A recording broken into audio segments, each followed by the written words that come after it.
Sayın Başkan, değerli devlet ve hükümet başkanları, Sayın Genel Sekreter, kıymetli delegeler, sizleri şahsım ve milletim adına saygıyla selamlıyorum. Geçtiğimiz yıl boyunca yürüttüğü başarılı çalışmalar dolayısıyla Sayın Espinoza'ya teşekkür ediyorum. Genel Kurul Başkanlığını devralan Sayın Muhammed Bande'yi de gönülden tebrik ediyorum. Genel kurul toplantısının dünya ve insanlık için hayırlara vesile olmasını diliyorum. Değerli delegeler, bugün dünyamız küresel düzeyde adaletsizliğin yol açtığı pek çok sorunla ve sancıyla yüz yüzedir. Medeniyetimizin büyük alimi Hazreti Mevlana, adaleti, hakları ve ödevleri gerektiği gibi paylaştırarak herkese hakkını vermek olarak ifade ediyor. Bugün dünyamızda ne hakların ne de sorumlulukların gerektiği gibi paylaşılmadığı ortadadır. Adaletsizlik ise istikrarsızlığı, güç mücadelelerini, krizleri, israfı beraberinde getiriyor. Halbuki şu an içinde bulunduğumuz kurum, İkinci Dünya Savaşı sonrası işte bu adaletsizliği ortadan kaldırmak amacıyla kurulmuştu. Oysa bugün uluslararası camia geleceğini tehdit eden terör, açlık, sefalet, iklim değişikliği gibi sorunlara kalıcı çözüm üretme kabiliyetini giderek yitiriyor. Genel Kurul'un bu yılki temasının yoksulluğun ortadan kaldırılması, kaliteli eğitim, iklim değişikliğiyle mücadele ve kapsayıcılık için çok taraflı çabaların canlandırılması olarak belirlenmesi elbette isabetlidir. Ancak asıl önemli olan hep birlikte neler yapabileceğimizdir. Dünyanın bir tarafı yüksek refah seviyesi ve lüks içinde hayatını sürdürürken diğer tarafta açlığın, sefaletin, cehaletin kol gezmesi kabul edilemez. Dünyanın şanslı bir azınlığı dijital teknolojiyi, robotları, yapay zekayı, obeziteyi tartışırken 2 milyara aşkın insanın yoksulluk, 1 milyara yakın insanın açlık sınırının altında yaşıyor olması çok acıdır. Şayet her birimiz güvende değilsek, hiçbirimizin güvende olamayacağı gerçeğine sırtımızı dönemeyiz. Bu kürsüden yıllardır insanlığın kaderinin sınırlı sayıdaki ülkenin ihtiyarına bırakılamayacağını söylüyorum. Burada sizlerin huzurunda tekrar ediyorum. Dünya 5'ten büyüktür.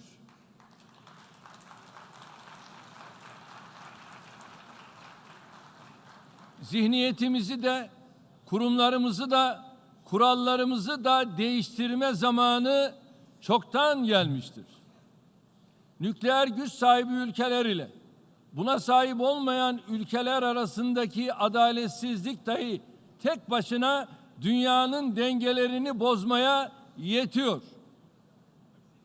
Nükleer silahlara sahip olanların nükleer silahı olmayanları özellikle tehdit ediyor olması anlamlıdır. Nükleer güce dayalı kitle imha silahlarının tümden yok edilmek yerine her krizde bir koz olarak ortaya konması herkes gibi bizi de rahatsız ediyor.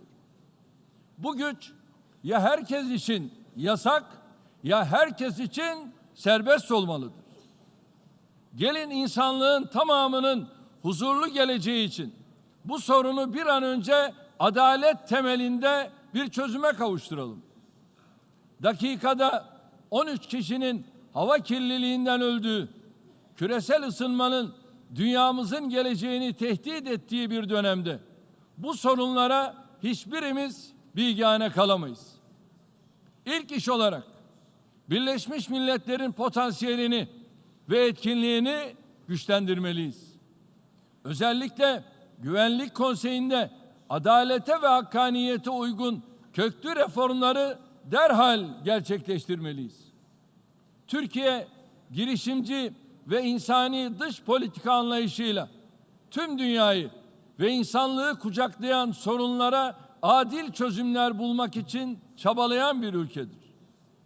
Dünyanın en cömert insani yardım yapan ülkesi, en fazla yerlerinden edilmiş kişiyi kabul eden devleti, ünvanlarımız boşuna değildir. Bu politikanın somut bir başka örneğini, üçüncüsünü 2020 yılında ülkemizde düzenleyeceğimiz Afrika Birliği Türkiye Ortaklık Zirvesi'yle sergileyeceğiz. Bu salondaki tüm ülkeleri adalet, ahlak, vicdan esası üzerine bina ettiğimiz politikalarımıza ve girişimlerimize destek vermeye davet ediyorum. Değerli delegeler, Suriye, bugün insanlığın vicdanını yaralayan ve küresel adaletsizliğin adeta sembolü haline gelen bir coğrafya durumundadır. Bu ülkede 2011'den beri yaşanan kriz, rejim ve terör örgütleriyle onları cesaretlendiren güçler tarafından ısrarla sürdürülmeye çalışılıyor. Yaklaşık 1 milyon insanın ölümüne, 12 milyonu aşkın insanın yerinden edilmesine, bunların yarısının da ülke dışında yaşamak zorunda kalmasına yol açan Suriye krizini artık sona erdirmenin zamanı gelmiştir. Türkiye, DAEŞ tehdidinden en çok zarar gören ülkedir. Bu örgüt bir yandan sınırlarımızı taciz ederken, diğer yandan çeşitli şehirlerimizde gerçekleştirdiği ve yüzlerce vatandaşımızın hayatını kaybettiği canlı bomba eylemleriyle doğrudan kalbimize saldırmıştır. Suriye'de DAEŞ'e karşı ilk ve en ciddi darbeyi vuran ülke Türkiye'dir.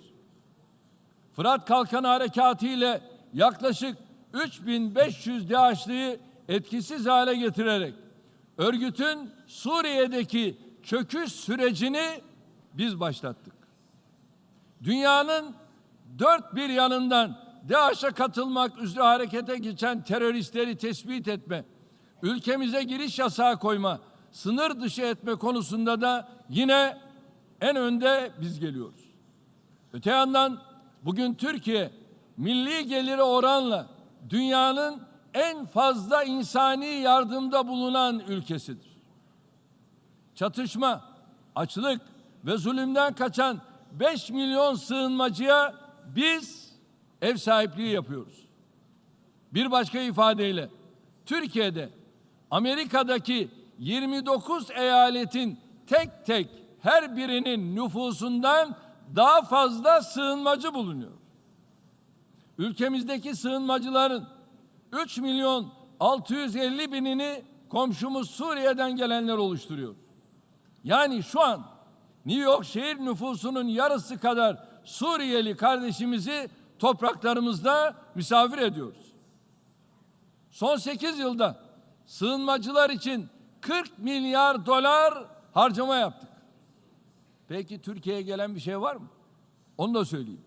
Avrupa Birliği'nden şu ana kadar bize gelen destek, bu da bizim milli bütçemize değil ha. Sadece uluslararası kuruluşlar vasıtasıyla bu destek AFAD'a, Kızılay'ımıza geliyor. O da şu an itibariyle 3 milyar avrodur. Ülkemize gelen sığınmacılardan 365 bini Suriye'de güvenli hale getirdiğimiz bölgelere geri döndü. Nereye? Cerablus'a. Suriyeli sığınmacıların yarıya yakını 18 yaşın altındadır. Ülkemiz topraklarında doğan Suriyeli çocuk sayısı ise 500 bine yaklaşmıştır. Biz bunlara sadece barınma değil, eğitim, sağlık başta olmak üzere her türlü imkanı sağlıyoruz. Buna karşılık dünya canlarını kurtarmak için çıktıkları yolculukları ya Akdeniz'in karanlık sularında ya da sınırlara gerilen tel örgülerin önlerinde sonlanan milyonlarca mazlumu maalesef çok çabuk unuttu. Özellikle işte gördüğünüz gibi Aylan bebeği dünya çok çabuk unuttu. Unutmayın ki bir gün ola ki aynı durum sizlerin de başına gelebilir. Çünkü Aylan bebekler bir değil, binler, milyonlar, bütün bunlara karşı tedbirimizi almak durumundayız. Sadece bu yılın ilk 8 ayında 32 bin düzensiz göçmeni denizlerde boğulmaktan kurtardık. Yine bu yılın ilk 8 ayında Suriyeliler dışındaki 58 bin düzensiz göçmeni ülkelerine geri gönderdik. Buna rağmen diğer bölgelerden gelenlerle birlikte bugün Türkiye 5 milyon mazlumu topraklarında barındıran bir ülke durumundadır. Sığınmacılar için fedakarca yürüttüğümüz bu çalışmalarda maalesef tek başımıza bırakıldık. Suriye'de ne rejimin, ne PKK, YPG'nin, ne de DAEŞ'in kontrolündeki yerlere geri dönüş olmuştur. Bu ülkeden kaçanların geri döndüğü tek yer Türkiye'nin güvenli hale getirdiği bölgelerdir. Bugün Suriye'deki insani krizin çözümünde dikkatle üzerine eğilmemiz gereken önümüzde 3 önemli husus vardır. Birincisi, Suriye'nin toprak bütünlüğü ve siyasi birliğinin tesisi konusunda kritik bir süreç olarak gördüğümüz Anayasa Komitesi'nin etkin ve verimli bir şekilde çalıştırılmasıdır. Geçtiğimiz hafta başında Rusya ve İran'la birlikte bu konuda Ankara zirvesinde aldığımız kararla çok önemli bir başarıya imza attık. Suriye'de kalıcı siyasi çözüme ulaşıldığında bu ülkenin toprak bütünlüğü de kendiliğinden tesis edilmiş olacaktır. İkinci önemli husus, İdlib'deki muhtemel katliamların ve yaklaşık 4 milyon kişilik potansiyel göç dalgasının önüne geçilmesidir.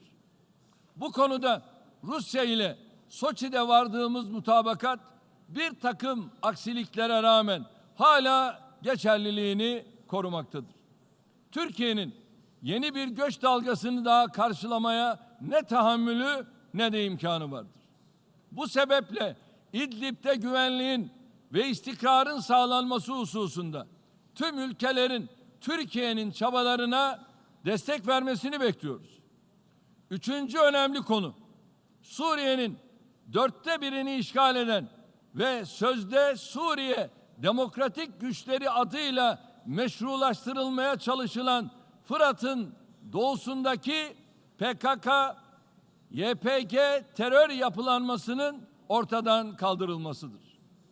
Tüm terör örgütlerine aynı mesafeden bakan bir anlayışı yerleştirmeden Suriye meselesine kalıcı çözüm bulamayız. Amerika Birleşik Devletleri ile burada bir güvenli bölge oluşturulması konusundaki görüşmelerimiz sürüyor.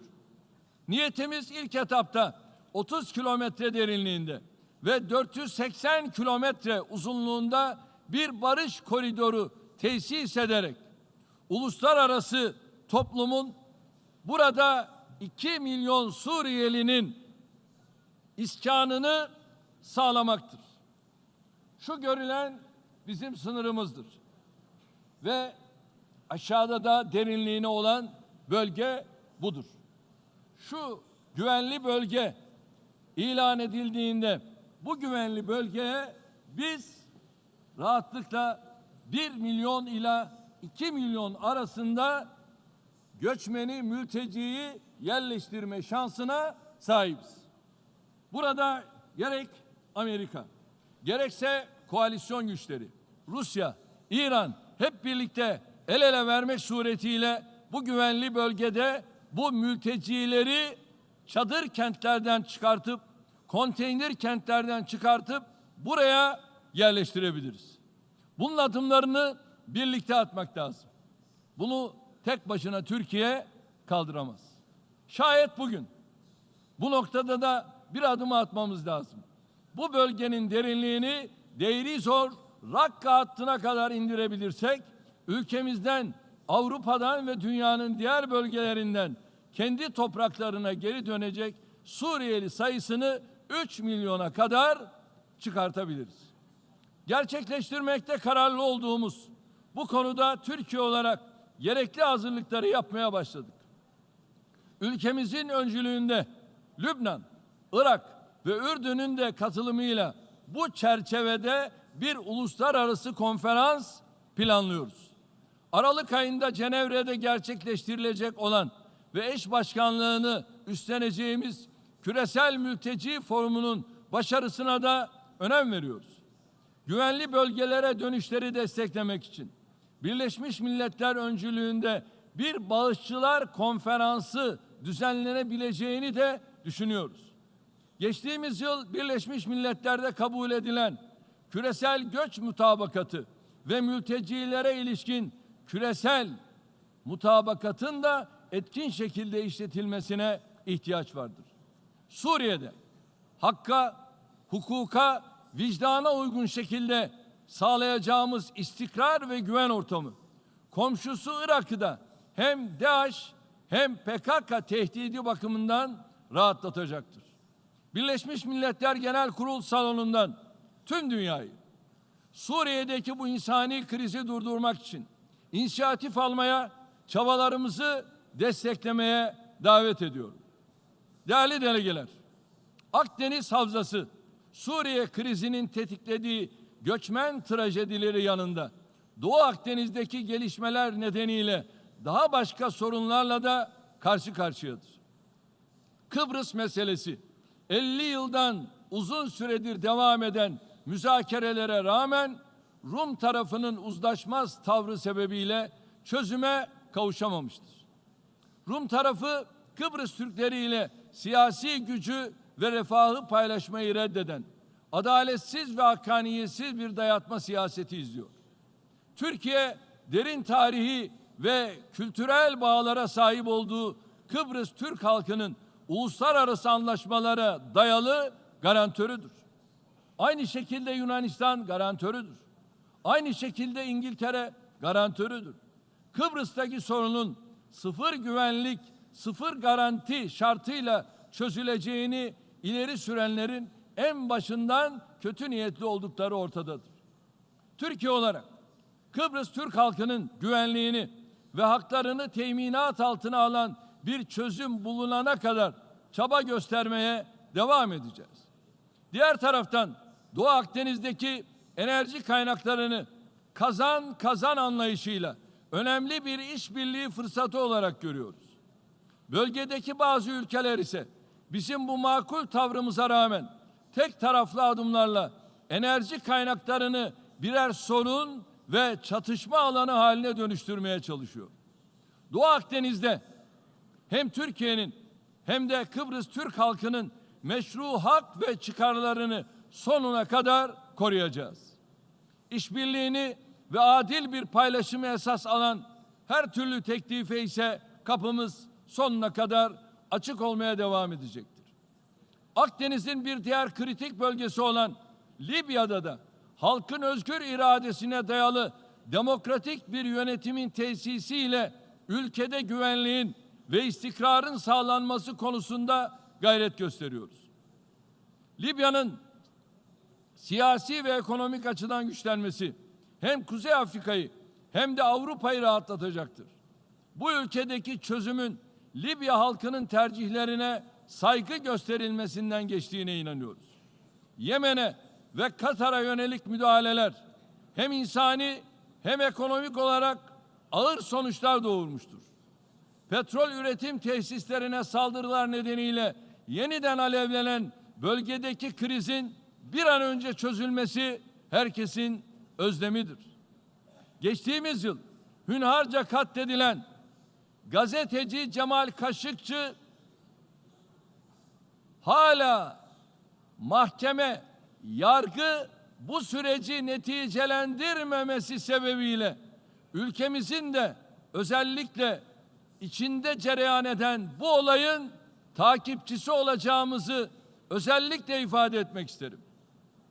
Ve burada tabii bir diğer durumda özellikle Mısır'ın seçilmiş Cumhurbaşkanı'nın özellikle mahkeme salonunda çırpınarak ölmesi ve neticesinde ailesinin bile defnine müsaade edilmemesi de içimizde kanayan bir yaradır.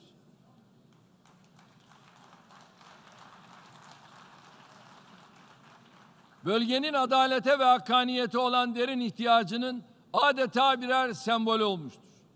İran'ın faaliyetleriyle ilgili tartışmaların ve bu ülkeye yönelik tehditlerin de bir an önce rasyonel bir zeminde çözüme kavuşturulmasını temenni ediyoruz. Değerli delegeler, bugün dünyamızda adaletsizliğin en çok yaşandığı yerlerden birisi İsrail işgali altındaki Filistin topraklarıdır.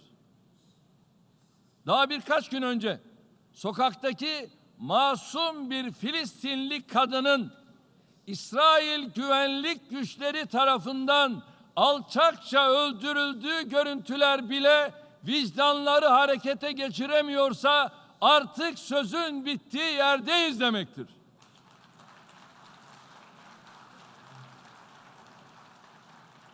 Ben merak ediyorum. Bu İsrail neresidir? Acaba bu İsrail'in toprakları nereleri kapsıyor? 1947'de İsrail neresiydi? Bunun ardından acaba 1949, 1967'de İsrail neresiydi? Ve şu anda İsrail neresi? Bakınız, sene 1947.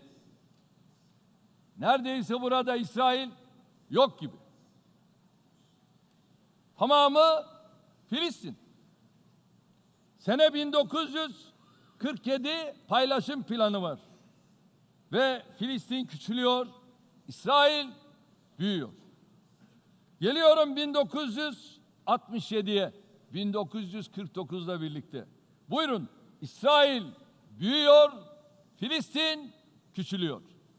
Ve geliyorum bugüne, güncel durum şu: artık adeta Filistin yok, neredeyse tamamına yakını İsrail. İsrail doyuyor mu? Hayır, doymuyor. İsrail şimdi de kalanını almanın gayreti içerisinde. Peki Birleşmiş Milletler Güvenlik Konseyi'nin, Birleşmiş Milletler'in İsrail'le almış olduğu bunca kararlar var. Bu kararlar uygulamaya geçiyor mu? Hayır, geçmiyor. Peki o zaman Birleşmiş Milletler ne işe yarıyor? O zaman bu çatının altında bizler aldığımız kararlarla tesirli olamıyorsak adalet nerede temerküz edecek? İşte sıkıntımız burada. Mevcut İsrail yönetimi bu cinayetlerinin yanında Gazze'deki insanlık dışı abluka, yasa dışı yerleşim faaliyetleri, Kudüs'ün tarihi ve hukuki statüsüne yönelik saldırıları gibi eylemleriyle uluslararası hukukun ötesinde insanlığın tüm değerlerini ayaklar altına alıyor. Türkiye olarak bizim bu konudaki tavrımız nettir. Çözüm 1967 sınırları temelinde başkenti Doğu Kudüs olan bağımsız ve mütecaniz topraklara sahip bir Filistin devletinin bir an önce kurulmasıdır.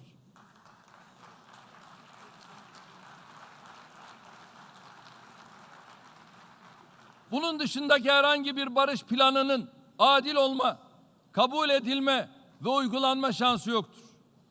Birleşmiş Milletler Kürsüsü'nden soruyorum: İsrail devletinin sınırları neresidir? 1948 sınırları mıdır? 1967 sınırları mıdır? Yoksa daha başka bir sınırı mı vardır? Tıpkı işgal edilen diğer Filistin toprakları gibi Golan Tepeleri ve Batı Şeria'daki yerleşim yerleri bu devletin sınırları içinde değilse nasıl oluyor da dünyanın gözü önünde gasp edilebiliyor? Yüzyılın anlaşması olarak takdim edilen girişimin amacı Filistin devletinin ve halkının mevcudiyetini tamamen ortadan kaldırmak mıdır? Bunlar dünyayı kana mı bulamak istiyorlar? Birleşmiş Milletler başta olmak üzere uluslararası camianın tüm aktörleri Filistin halkına vaatlerin ötesinde somut destek vermelidir. Birleşmiş Milletler yakın doğudaki Filistinli mülteciler için Yardım ve Bayındırlık Ajansı'nın çalışmalarının etkin şekilde sürdürülmesi bu bakımdan çok önemlidir. Türkiye bugüne kadar olduğu gibi bundan sonra da mazlum Filistin halkının yanında yer almaya devam edecektir.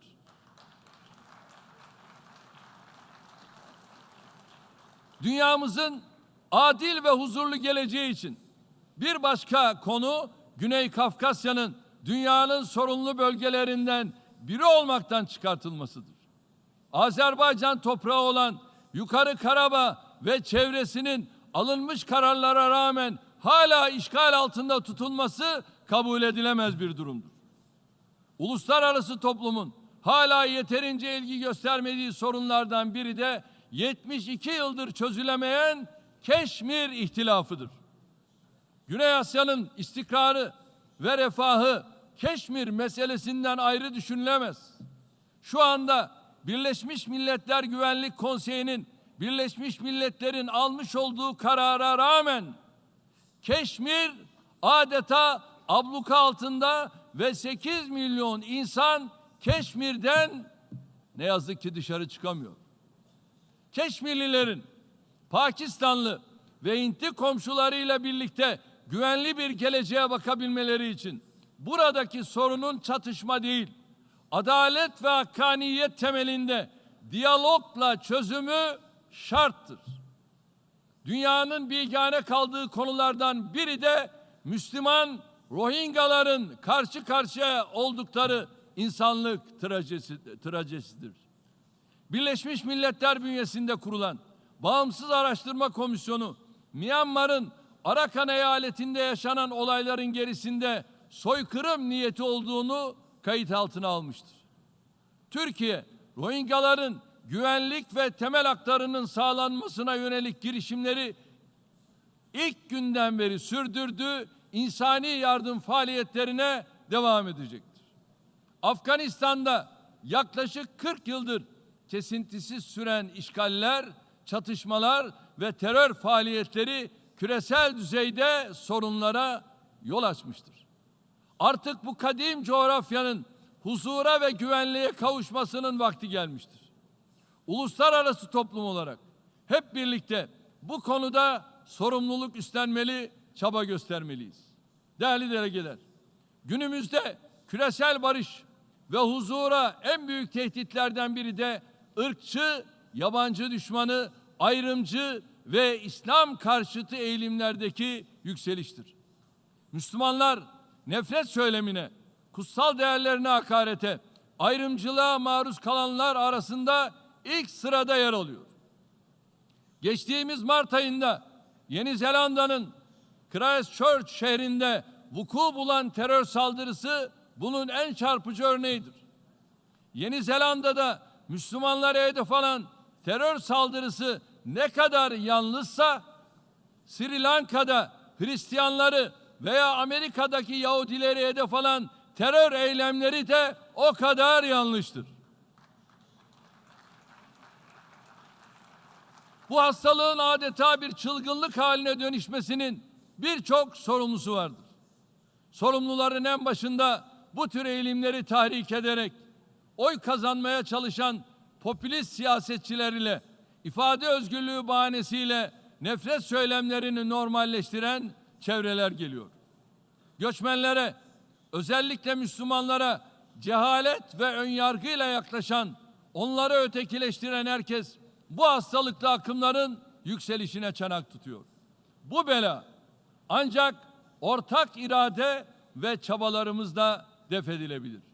Tepkimizi hoşgörüyü esas alan kapsayıcı bir söylem ve somut önlemlerle ortaya koymak biz devlet adamlarının en önemli görevidir. Bu kapsamda Sayın Genel Sekreter, geçtiğimiz günlerde kuruluşuna öncülük ettiğimiz Medeniyetler İttifakı tarafından hazırlanan dini mekanların korunmasına yönelik eylem planını açıkladı. Planın bu konudaki farkındalığın artırılmasına yardımcı olmasını temenni ediyorum. Buradan Christchurch saldırısının gerçekleştiği 15 Mart'ın Birleşmiş Milletler tarafından İslam düşmanlığına karşı Uluslararası Dayanışma Günü olarak ilan edilmesi çağrısında bulunuyorum. İslam dünyasını da Sünni, Şii ayrımı başta olmak üzere kendi iç kavgalarının zeminini oluşturan ve esasen siyasi çıkar çatışmalarının aracı olarak kullanılan hususlarda derin bir muhasebeye davet ediyorum. Değerli delegeler, ülkemiz kadim dünyanın merkezinde yer alan bir coğrafya olarak hem doğunun hem batının insani birikiminin varisidir. Dolayısıyla her iki dünyadaki gelişmeleri de yakından takip etmek, sorumluluk üstlenmek, inisiyatif kullanmak mecburiyetindeyiz.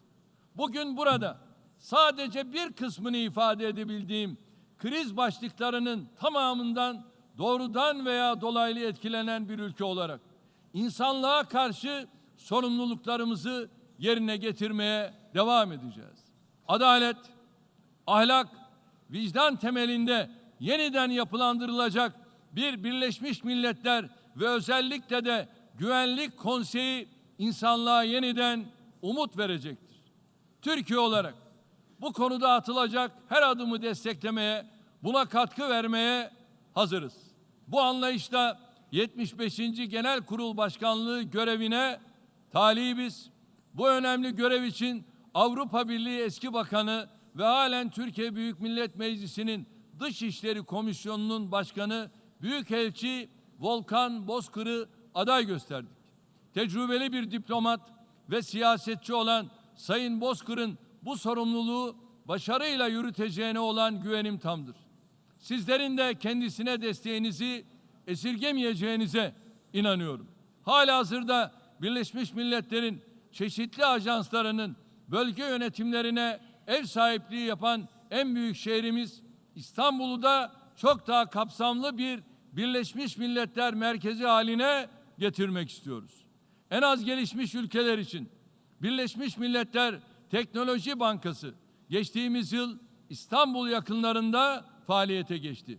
Geçen yıl bu kürsüden gündeme getirdiğim İstanbul'da Birleşmiş Milletler Gençlik Merkezi kurulması önerimize aldığımız olumlu ve teşvik edici yaklaşımdan da memnuniyet duyuyoruz. Eş başkanı olduğumuz Birleşmiş Milletler Arabuluculuk Dostlar Grubu'nun üye sayısı da 59'a ulaştı. Bu girişimi Birleşmiş Milletler'den sonra Avrupa Güvenlik ve İşbirliği Teşkilatı ve İslam İşbirliği Teşkilatı bünyesine de taşıdık. Karşı karşıya olduğumuz her küresel meselede adil, hakkaniyetli, vicdanlı çözümler bulabileceğimizin mümkün olduğuna inanıyorum.